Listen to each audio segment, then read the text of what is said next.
Hein? Sorry about that. Désolé, quelqu'un me demandait, poser des questions. Donc, ça va nous enseigner certains états mentaux qui sont vraiment la base de la conscience. Et littéralement, si on s'entend certaines souffrances, ça nous ouvre tellement les yeux sur le monde, sur en fait comment le monde peut être noir, que ça nous fait laisser non, le faux, le ci, certaines choses je veux plus. Et ça crée un recul. Et ça change le monde de manière incroyable. Et aussi, tout ce que ces personnes-là voulaient amener. Je repense à ça. Qu'est-ce que l'autre qui disait, je sais pas, avant qu'on le tue, de penser à être aimable. J'essaie d'être aimable. Toutes les vertus en fait qu'ils essaient d'amener sur terre. J'essaie de les vivre. Donc ça nous amène ça aussi. Voilà pour les rêves. Pourquoi des martyrs? Parce que ce qui vient de se passer, c'est ce qu'on appelle la fin du monde. C'est-à-dire, à la fin, comment il fallait rectifier vider toutes les souffrances de tout le monde. Et c'est ce qui s'est plus ou moins passé. Donc, c'est toute l'histoire depuis Abraham et avant même.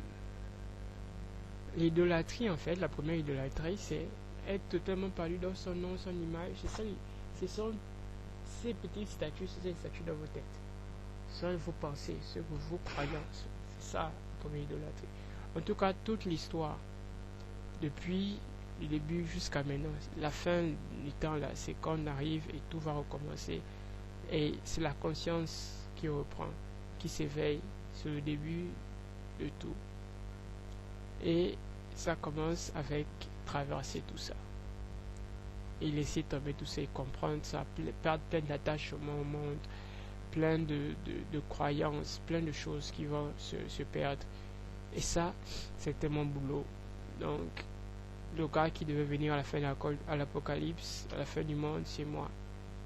J'ai fini mon boulot, j'ai laissé un enseignement simple. Pas besoin de me croire, des rêves vous montreront, vous saurez.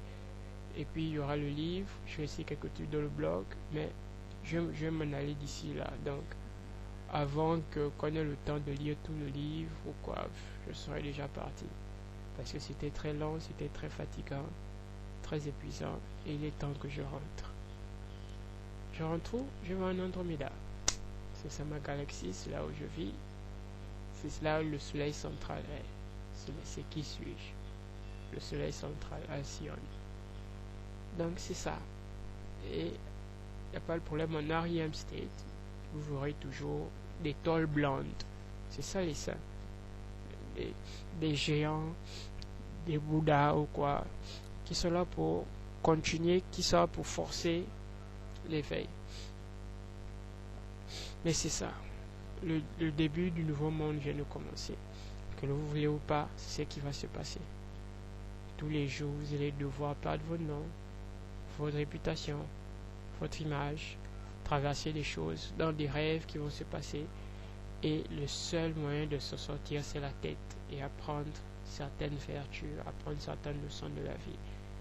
Ne pas vouloir faire ça, refuser, je ne suis pas d'accord, ne va pas changer le fait que ça va se passer. So be it. Il en sera ainsi, c'est tout. Et aussi, un petit point. Il y aura un petit point. Quand, par exemple, quelqu'un dit, oh, les E.T. sont venus, les extraterrestres, par exemple, les Andromédains sont extraterrestres, techniquement. Les extraterrestres sont venus.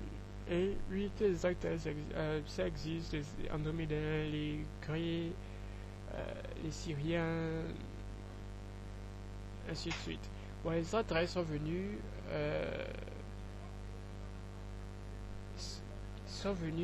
m'ont pris, et puis Après, j'ai l'impression que je suis vidé, j'ai plus rien, j'ai aucune énergie. On m'a fait quelque chose dans le spaceship. Après, maintenant, je suis épuisé, j'ai plus rien. Il faut comprendre une chose. Vous êtes sur Terre, mais la Terre est dans l'espace. On ne se rend pas compte parce que la Terre a une gravité qui est tellement lourde et on a l'impression qu'on est sur un terrain plat, quoi. Mais en fait, on est dans le vide. Et donc, quand la conscience s'éveille, c'est l'espace. On doit commencer à avoir de l'espace. Donc, l'impression de vertige que tout tourne. C'est vrai, tout tourne. La Terre a toujours tourné. On ne se rend pas juste compte tant qu'on n'a pas d'espace. Ce qu'il faut faire, on est totalement vidé, on se sent qu'on n'a pas d'énergie, et ainsi de suite. L'énergie que vous devez trouver, c'est les vraies croyances. C'est l'espace, en fait. C'est la conscience qui doit s'éveiller. Vous devez juste aller vers dans vos pensées et commencer à questionner certaines choses. Quand on pardonne son nom, on pardonne plein de pensées qu'on a, plein de peur aussi, parce que imaginez littéralement toutes les personnes qui marchent sur Terre là, imaginez tout de suite, je vous prends, je vous mets dans l'espace, en orbite. En orbite.